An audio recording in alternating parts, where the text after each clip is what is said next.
lisusu mokolo malelo bandeko bisika to misana kokutana bisika wapi to beta kama solo ekolo na biso bisika wapi to pesaka biano ni to na bino ebele tali kotambo ekolo kitoko oyo to bengi ekolo Kongo boye malamu na bozindo bandeko mokolo malelo na esengo tozongiseli bino oyo ya bino ya mikolo nyonso mwana mboka azali mokeli mibeko to bengi bongo Dédé Mukasa ndeko boye merci Mbote ozali mokeli mibeko to bengi bongo na lopoto député national ozali moyi politique okolandela pe ndenge politique ekolo na yo ekotambola na yo ndeto kotongo penze ekolo Kongo Kongolais boni sa toza malamu boni baza idiofa sangweza mabe oh oui sangweza mabe parce que évolution moko ya makasi ezalité kaka be place to kutaka bango to zwa ki confiance na bango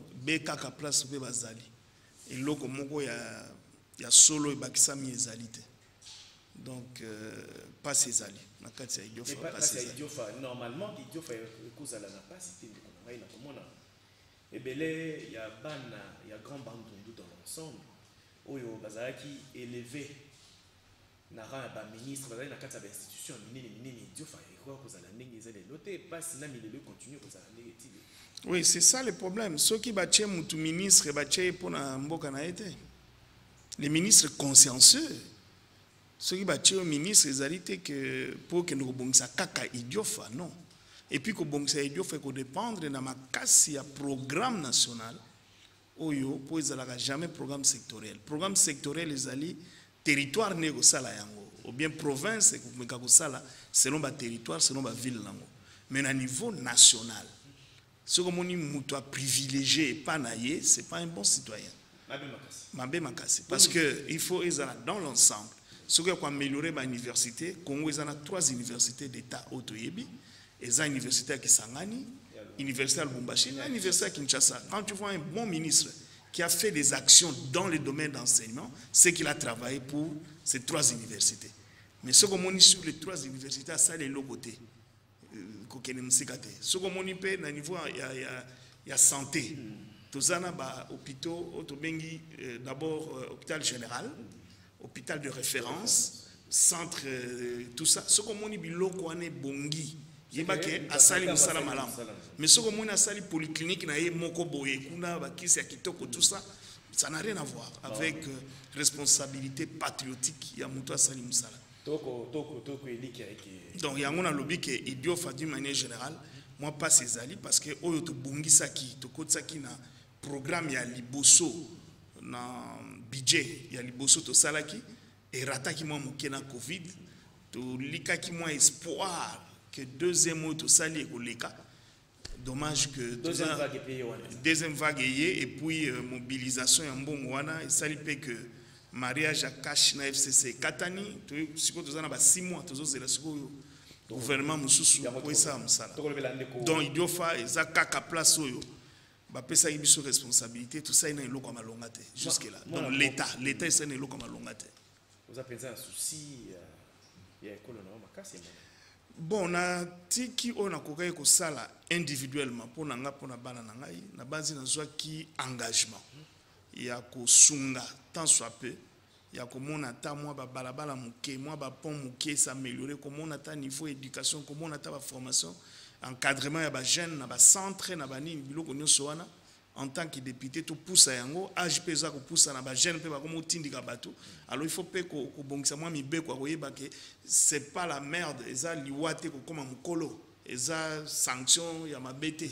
ko koma mukolo il fait sa fierté pour balé qui va profiter d'un exemple dans leurs conditions il y a ba troisième âge il y a au moins na bundaka na loi na ngai wana il y a ba personne vivant ba personne à troisième âge donc ezaka ko préparer oyo ko komela biso nyoso na mikolo ezaka ko biso nyoso to benga mito kende ouais voilà ndeko Dédé Mukasa ozape moyi politique mokeli mibeko moyi politique boni ngomba politique oyo yayo oui ngana za na FIDEC depuis un certain temps ba parti et kotaki na bitumba élection biso kendaki na kati ADRP wana regroupement ADRP donc lelo toza ko sous mibeko ou bien de gouvernance et ADRP D'ailleurs yango kotinda na pesa président na biso Mbote Rubota yenda za ko présider destiné à regroupement na biso oyo ezo sala poids politique na biso na mokolo ya lelo. Mais quand il y a biso Fidek oyo eza parti na biso na PCP présidente nationale oyo biso Mama Fifi Masuka vice-gouverneur ya Lualaba oyo boyebi ke actualité ça makasi kuna pona bango mibale auti ko telemisa solo penza lokola Jeanne d'Arc. Donc moi c'est à télémi na kati ya mibali pe mokende lobi telemisi makambo neti Jeanne d'Arc.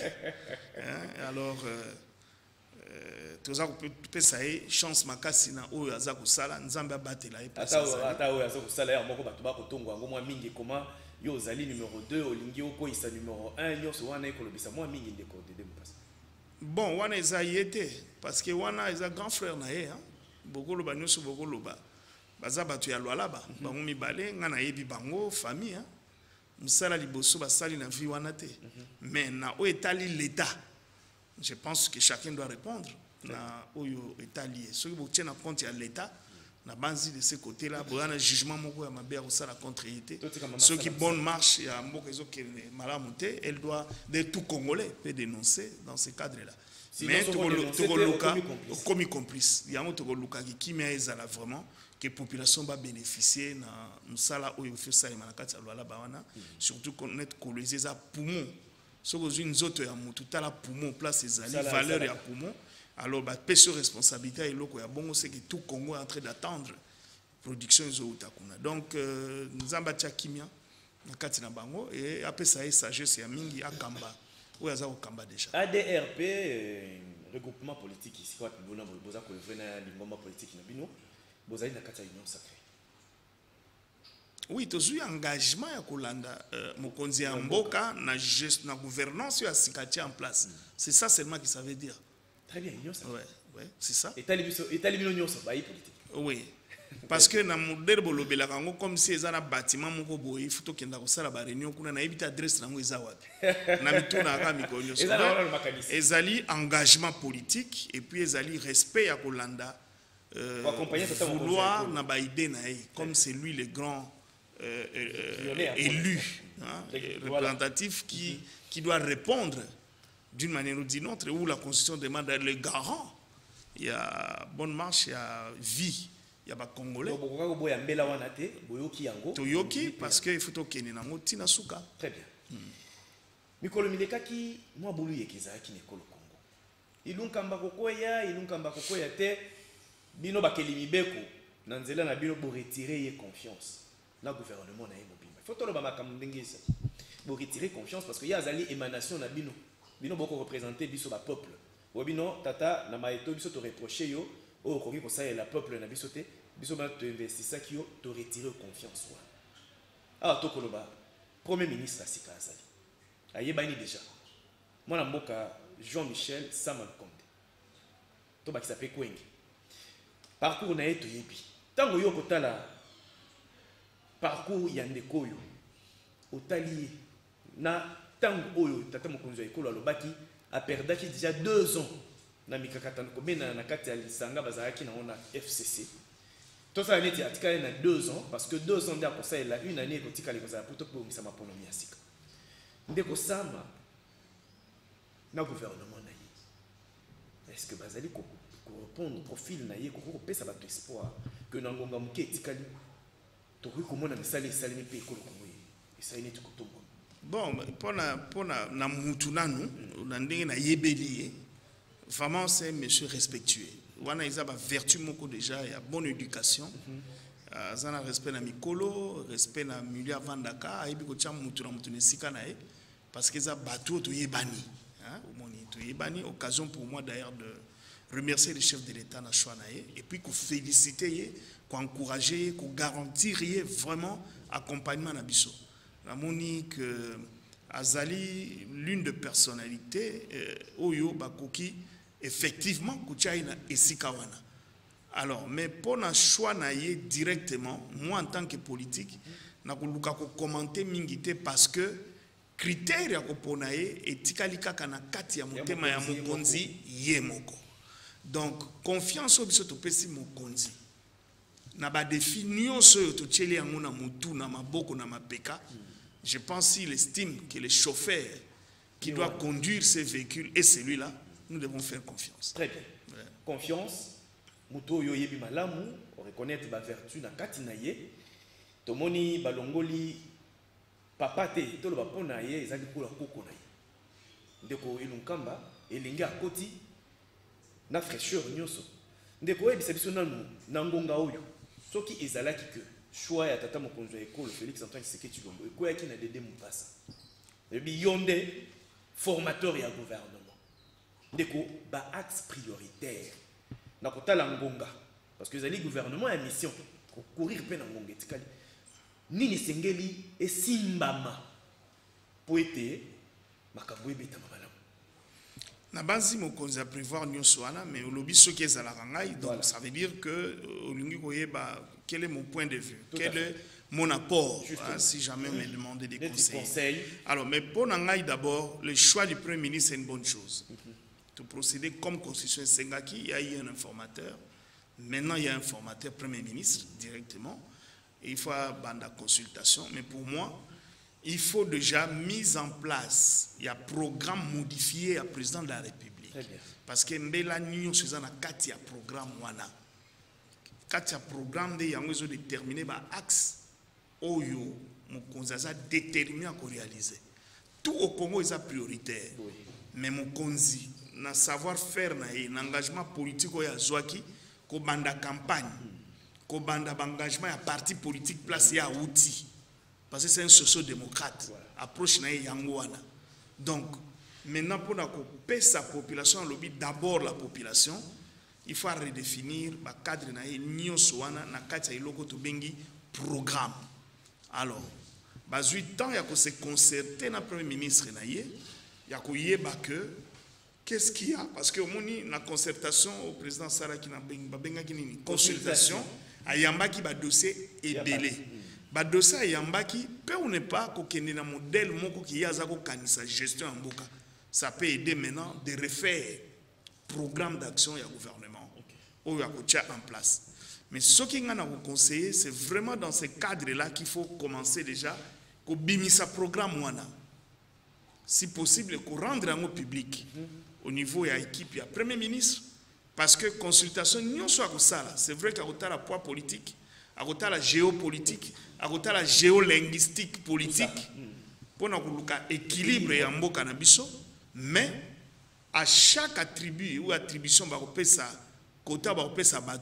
il faut définir cadre et objectif au c'est-à-dire que bino ba journaliste bo ministre moko babakisi ministre wana il faut azala boye il faut azala boye po etumba ko bondela et ko bandana loko tel eza boye donc mais ce qui basali wana te tozonga kaka na ba automesama donc bozo sutuka ba pesibino ministre qui découvre tout sous le banc et azana passion et loko ba pesi salate ça aussi c'est un problème balobi yozo comme un ministre il y a culture nous avons un ministre de la culture et art donc on a un garage donc la place où on vraiment la culture et art donc il y a une passion donc quand c'est un ministre Bikeko même si on est un ministre Bikeko il y a ta valeur et pour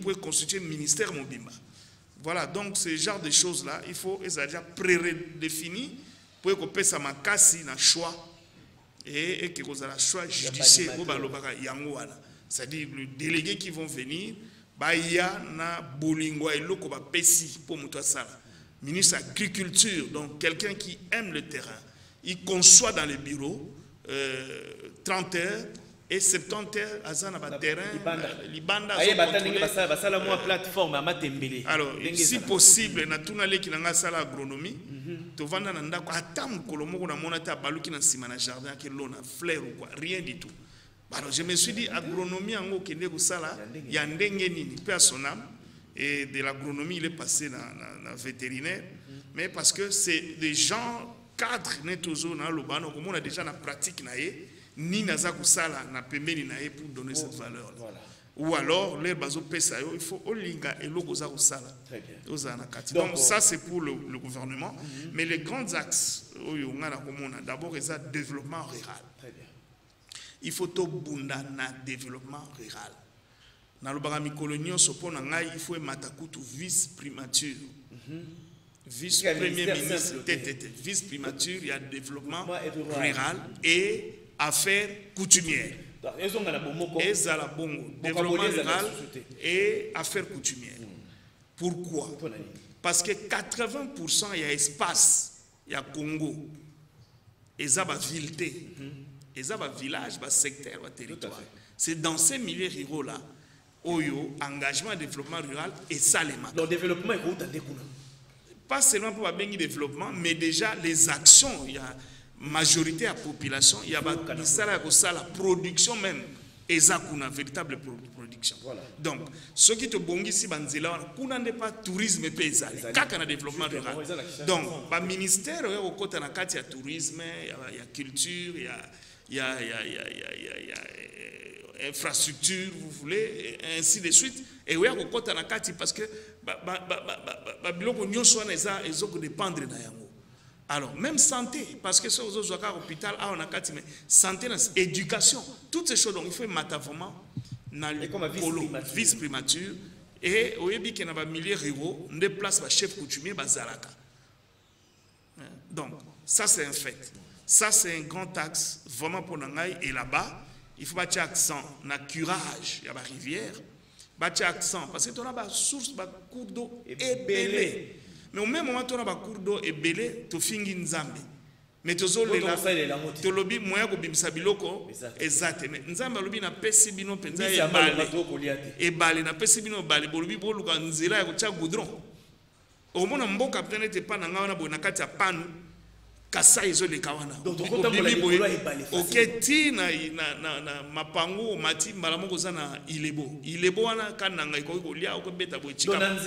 O mati boye oyo ti ozana bandundu ville wana o mati Kinshasa. So lingi pe okatisi na ngambu na oshwe kuna okoti ti. Donc mais on n'utilise pas ça parce que condition c'est la contour ya Congo. Okotambola. Babato kovanda wana na kati ya mboka yolo panu ba mangai tout au long là-bas port ya Malonga ezate. Donc il faut que ton port ya Malonga ko zongisa chanik ko livrer ma entreprise à sala. L'herbe sali kirage. Comment on appelle balisage ya mai. Bo sali pe makasi bo tche bateau et bateau ezakaka ko tonga yango awa chanik ezonga na makasi centrale na Kinshasa, centrale mususu na Kisangani, mususu na Ilebo. Donc on a traduit dans le bâtiment, on a traduit et valeur sous makasi na ndenge l'état eko ça. Ça c'est des axes du développement. Oyo, il faut ça la musa na monoki noki. Alors les instituts comme ba Inera wana. Il faut pas réhabiliter Inera. Il faut pas panzala na mukili. Pour na kotala ba nouvelle technologie sur tel élément où ezako salema. Parce que ngana taïnet ba manioko epa na biso kuna epa na ngai na idiofa kuna ezaba manioko seria kala et comment provoquer toute maladie et pesa maladie moko boye parce que contrôle ezaté n'encadrement et ba paysan ezaté. Alors ce que ba route à dessert agricole eza passé et puis comment to ko ça la infrastructure sans travailler sur l'industrie. Il y a infrastructure, c'est-à-dire il y a aussi la goudron. Au Congo, on peut faire une usine à goudron, mais tu importes à goudron. Babalaba n'a pas coûté à $, parce que tu as localement tu as bloc no sonaté. Mabanga ezali ciment, on peut développer ingénieur bazali on va développer babalaba lo basala base à ciment na ba produit mususu. Ce qui goudron exact parce que tu as la cimenterie pratiquement dans la province na ba pool économique nyonso to ko sala na katanga to na cimenterie réserve calcaire ya mingi na Maniema to zana yango Bukavu Kindu kuna Kisangani kutu to zana ngope awa na plateau na biso nyonso Congo central au petit côté ya Kwango ezali. Ça c'est l'industrie qu'on doit lancer. FPI doit chercher les gens qui doivent travailler dans ça. Il faut payer, il faut tongama. Il faut sac à ciment et comme on a $2 s'il faut parler en dollars. Oui. Parce que sac à ciment si on a $2 c'est 5 000 francs. Alors voilà, ceux qui sont là la condition malamuté, espace ezali, il faut ne batonga biso banda ko mona ko 18 ans, à kolongwe pas ba parents, à ki foutre nda ko na $80, il y a $20 pour un travail où il gagne $200, $250. oza komona. Donc ça eza courte, ezali ambition. Et otuna inga plante, il faut que tu na gouvernement. Yango wana nde charge mukumba, il faut bacha pour na ko attaquer. Et ça c'est dans un timing parce que les loto bobengi ba turc ndenge na monaki contrat ba égyptien, mais ils vont venir bako sala ke sima na bango et ya oteka ma pour moi de vise kota. Ça c'est dangereux. Ah voilà, si tu veux faire ça, tu collabores d'abord avec fabrication de matériaux localement. Et avec ça, ba usine ko tikalaka to changer ba forme en nzela ndenge to lingi, to farmer ko changer ba forme ya bandako ndenge to lingi parce que binet bandako ba to silikilanga te, bandako neti ya bandal, bandako ya lemba. Ba bidonville. Non benga ngo bidonville ya bandako kitoko, mais ça sous na valeur te. Pourquoi? Parce que durée ya bandako wana ezalaki pona ba 50 ans. Et d'ailleurs je pense que ce sont des maisons de 30 ans. 30 ans. Na matériaux, na banini, tout ça il faut ça pona 30 ans. Les autres en a plus de 30 ans. Bandala combien? Bandala ba fetaki 100 ans ou c'est au-delà de 50 ans bandal. Balexis 50 ans. C'est-à-dire que Balexis 50 ans, dans la logique, il y a ministère et habitat. Pour nous il faut raser. Logement oui, raser, totonga mususu pour passer à table totonga ngo na valeur à 100 ans. Pour battre vendre sous 100 ans. Sur 100 ans et coquille, raser les sous ainsi de suite. Parce que l'herbe aux rasé ndako ya 50 ans, vous vendez nango na 70 ans. Dépassement à 20 ans ezali et ko créer bino ba maladie. Oui. Parce que tout matériau au bazo tonga nango ezana tina nango na période wana. Ce qui te ozo lala, ozo ronfler, ozo bimsa mu pépé, ozo ko benda mu pépé, ainsi de suite. Ça c'est la vie de l'homme. Et le gouvernement doit se charger de toutes ces choses là. Donc wana secteur wana ndeko tinda na production et toujours comme sa production mingi na Congo mais toujours ça il a mingi te. Donc il faut vraiment pousser agriculture, développement rural, c'est très important, mais batongo bako ça la bana tina santé. Et santé na biso boyebi que la structure qui consomme beaucoup d'argent aujourd'hui est un médicament. Mais le Congo a tout le atout ya kozala scandale en pharmacie. Parce que na banzete nde basala bakisi biso nde tozogorge tozana ba o bozwaka na zamba bokozwa na zamba o bokozwa na savane bokozwa na savane nous avons toutes ces réalités là. Donc il faut une politique sur l'industrie pharmaceutique pour affaiblir ba coût ko pesa avantage pour que tout ça la zone économique spéciale hein ezala na niveau ya pour l'ouest. Où ils ont une grande forêt équatoriale, toko chango na Maindombe, toko chango na kati Mbandaka, toko chango na bandundu frontière na nini, parce qu'il faut la loi ezo sengabo ça la réserve à 250 hectares, ba griller yango et puis tout ça il a une publicité que les gens qui sont dans la pharmacie, principalement en Allemagne, principalement en Italie, ba Indonésie, ba ya ko investir na ba usine na bango awe pa na biso et pour ba produit facilement je pense. L'air biso to TKP qui s'y na monde parce que un des TK dans le monde entier. Allemagne mamboka mukeboye et TK dans le monde entier. Donc c'est très important de relancer l'industrie pharmaceutique. C'est très important et qu'on engager dans la statistique dans zanango et qu'on engager batu ebele et puis qu'on résoudre des problèmes de santé. Et puis on dit que sur le plan il y a forme système sanitaire na biso est très bien structuré. Ce que ça a un service à sécurité, tu peux coupler l'information avec service de santé. Pour baser un petit centre, mais c'est question de redynamiser, qu'il y a un matériel qu'il faut équiper en haut. Na niveau il y a Mikolonan ou alors ko bandana OAC hein pour dans chaque territoire, ils dans chaque collectivité, secteur, ne ba bengaka bo mati nango malembe ti ya bo sala ba hôpitaux spécifiques parce que monde déjà ko évoluer l'hôpital il faut ba spécificité nango ezala une très bonne ophtalmologie, une très bon traitement à mutu neurologie ainsi de suite avec des appareils qu'il faut. Et tout ça c'est des choses dans le monde et comment ça la deal dans cela, ça dit bah couper ça nos matériel parce que les fabricants savent plus où vendre. Voilà. Chaque année bah bimisaka moi modèle ya sika pour alors ceux qui boyokani na équipementier ya hôpitaux Alors, dans un premier temps, bango va fournir, mais à la longue, il faut binomoko localement. Pour bandi ko sala ba usine, ndenge fabriquer mi tout capé, ndenge yeko fabriquer ba biloko. Ça c'est des choses faciles et dans le mine, je pense que il faut tout revisiter, tout reprendre contact, tout revendre mine nabiso autrement. On doit l'examiner parce que to gangi mingi mais soko tali ba oyo basala ka mine na monde bazana Congo te. Le numéro 1 il y a diamant na monde basala ka diamant azana Congo te. Représentation numéro 1 bazala numéro 1 basala ka gold azala na Congo te. Or société au numéro 1 Fef Dodge basala ka cuivre na monde azala na Congo te. Ba ya na Congo sous couvert, c'est-à-dire bon Congo tantôt plutôt ngana kocha te bazali ngana che 20% yo che 10 basali société ba société on a sur le plan international les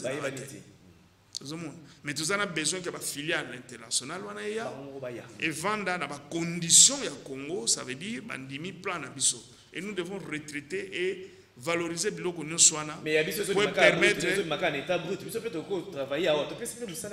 non kobima ya brut les gens crient beaucoup. Il y a ce qu'on appelle travail à façon. Voilà. L'herbe ozana nuna neta abomoni batwazwa ki courant ya inga, Mobutu asala ki courant ya inga spécialement pour la usine ya nini ya Jekamine.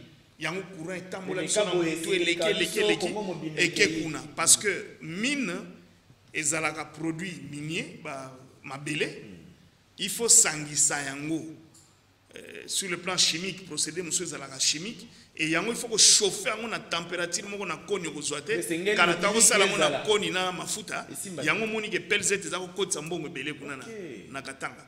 Alors siko il faut courant pour être lamba yango bien pour au matisa pe pourcentage il y a matériel zo bimisa cobalt il y a 100% cobalt 99% cuivre 99% pour permettre les réseaux ko bima et bazo kende ko transformer yango esenga ku ya mingité parce que l'outil qui est zapenza ya makasité beaucoup ça là-bas Buster, donc 90 et quelques pourcents ou 57% parti à l'icolo yango bimaka bazo ke sala mona poto kala moni biloko Jekamine belé ba osanga no boken voilà donc Jekamine sali na tener moko bien déterminé kuna bake ko silisa alors coût ya exploitation ya awa ce que ça $1000 kuna ka ko bakisa 1 ou 2% wana bozo futa plus de la moitié ya coût au binobo ça voilà on les a perdre mais alors mais maintenant on va dire que travail à façon ezali ko tia cycle la production monde de communauté moins village il faut que yokana très bien banani bazana ba usine ezo tula baza pena courant ezo tula ndenge nini toko travailler perte na biso à quel niveau comment nyonso il faut bato mayele ba travailler là-dessus pour production ekoba toko ba makanisi ya mwana mboka dede mopasa mokeni beko na ndenge nini gouvernement esengeli asala pour makambo et puis na bosani wana eza côté à développement direct mais le développement indirect ezali ko sécuriser santé na lobeli mais insécurité awa bo insécurité soko ba lobi insécurité ba tino so lobi est non na est ozana guerre mais insécurité eza Congo mobimba. Donc pour moi il faut un ministère ou vice-ministère intérieur qui s'occupera que de l'affaire sécuritaire. Et makambo ya guerre etika la kana défense na état major basala makambo ya guerre wana et que problème de sécurité partout ezala biloko ba kuluna oyo ezala nombre ba policiers fait bakisama parce que ezala na ratio nombre de population na nombre ya policiers moko il faut peut-être 25 personnes ou 50 personnes pour sécuriser 25 personnes. Voilà. Donc ce vous en a commune densité à population en commune eza 15 000 habitants. Donc, vous savez 15 000 divisé par 50 personnes. On a un nombre de police. Il faut que vous ayez pour sécuriser. Mais vous avez une ratio. La population est comme mata, mais la structure sécuritaire est comme landate. La structure est humaine. La capacité à battre. La structure est la sous-siat, police et landate. Justice, la même chose. Banda ba kataki décentralisation. Tina ba mboka mususu pour mon tribunal de paix. Au moins, on a parquet, et ça problème. nayoki nanu te ke batongi prison moko ya sika quelque part na Congo 10 ans passés ou 20 ans passés. Kaka bo bakolo batikila. Nayoki nanu te projet alors une très bonne justice marche aussi na condition de droit de l'homme où ya ko sala que ba prison ezana ba condition où elongo bani. Ezate ke ba boaki okolo ba ko lelo yo monde eza ko marcher beaucoup plus na matière ya droit de l'homme ndezo pesa condition ya vie ezo pesa degré ya humanisme ya mboka pour considérer que boza mboka ya solo pour capitaux et ya bato ya ko investir ezo tala pe marche ya température ya droit de l'homme ngalinga mingo lobela justice te nga ko lobela droit de l'homme ce qui droit de l'homme na bino eza bien conséquence nango komona ke mboka na bino justice eza malamu sécurité pe eza tenu mais ce qui biloko na eza te komona droit de l'homme ezali bani et ainsi de suite ndeko tokome okende na kokita maleme po tokolongwa wa lelo te sans kolobela makanisi ya bao bakokanisa que gouvernement ekoya au lieu à 65 à peu près membres va revoir na rabais pour misolo ebele kokende na fonctionnement d'institution. Comment le ministère ezaki akokabola bitendi bazongisa ngo ezala moko tozala ta une trentaine de ministères ainsi de suite pour permettre les soloane qui dépend na makambo. Bon, ceux qui bo bangeli musolo bo sala o bozana ngote boyebi ke guerre zwaka mbongo ebele yoko lobate ke guerre zwaka mbongo ebele alors ce qu'on doit faire ezali que to kimaka mboko parce que ezozwa musolo ebele non eza makambo ekomi il faut faire face à cela voilà. Il faut ko luka mbongo ko multiplier ba mécanisme ya mbongo mais quant à gouvernement na uta ko lobana yo taille n'est pas un problème. Le problème est un problème de taille. Le problème est l'efficacité. Il y a quoi atteindre, il y a action pour atteindre l'objectif. C'est ça qui est important. Peu importe, ce qui est objectif est très bien atteint. Pour réaliser on a tant de corps. Bien-être la population est zoami, tout le monde a ce train de vie en athée. Mais le train de vie est atteint qui base ça, le train de vie pour que bateau ça les logoté. Là c'est bien dommage. Hein? C'est bien dommage. Il faut vraiment que le ministère financier, fonctionnement, et ceux qui ont suivi, parce que ceux qui ont côté, l'argent appelle l'argent. Ça dit l'air mon côté, condition, ça va créer encore de l'argent, ainsi de suite. Donc, taille est fonction, il y a objectif. Requalification, il y a majorité au niveau à Parlement. Assemblée nationale ici et comme au niveau à Sénat. Bon, il y a suite logique.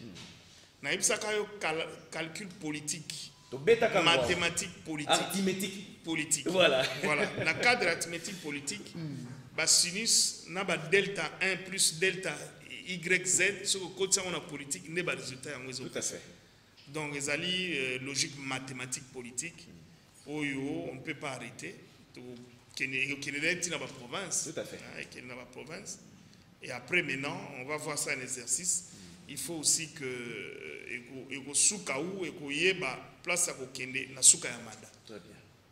Avec appel à l'élection, bien sûr. Bon, il y a des gens qui ont encouragé les Congolais parce que l'élément est liboso pour tout gouvernement. Ils ont confiance, il y a peuple dans le gouvernement. Très bien. Ceux qui ont confiance, ils ont des moins passent. Alors, confiance, on est bien guidé dans le peuple, il y a que le gouvernement est allé. Na ya batu oyo bazana Martin Fayulu pour dire opposition. Na batu bazana Kabila. Na batu bazana tout leader oyo mboko Jean-Pierre Mbemba, bazana Moïse. Tozaka na Congo moko. Balabala kaka moko bakosala. Hôpital kaka moko ala tokenda biso nyonso. Alors, tocha minimum ya botosi. Oyo ezokene malamu te toyeba ko réclamer yango na ndenge sengeli. Et puis ba konzipe ba ko ponate que au favoritisme ndenge na mona ki likambo salima ki ya réclamation ya ministre ya ambassadeur ya Rwanda. Je suis très touché que les policiers va se comporter dans le modèle wana na émission na yo naza ko senga ba libérer de wana o ba kangaki on va retenir bango pour correction 24 heures après tiki bango ba kende et devant ton micro je demande aussi au moni ba émission lali mo muke ndeko na biso Barnabé soki moyen ezali muto ambuma soki moyen ezali et que mokonzi akotaka justice te mais yende numéro 1 à justice. Moi grâce mon oui. Soki banquête au service à sécurité basali bamoni ke ezalaki na nka koloba ndenge to mesana koloba batala moyen ko bimisa. Aya kozonga susu na ba plateau oyo animé biso. Moi moment et puis na pesa ye mbote place azali na base ya zuma ta réflexion. Et kubimana eza na maboko ba konzi ba meka bimisa ye ça la fierté là. Bande ko balandi bo comprendre bien makanisi ya mboka Dédé Mupasa babenga ke mot de passe. Mokeli Mebeko élu à Idiofa apesi makanisi na ye na maye ya kokanisa ndenge gouvernement esengeli na ba axe prioritaire ko attaquer ndeko to tondio ndengo yaki pe on dibimbela na biso. Merci. Voilà, pour mukolo maito sukisi to kuteni mikolo zako ya Nzambe pesa bwanya pe mayele na bakambi po basayela peuple. Merci beaucoup.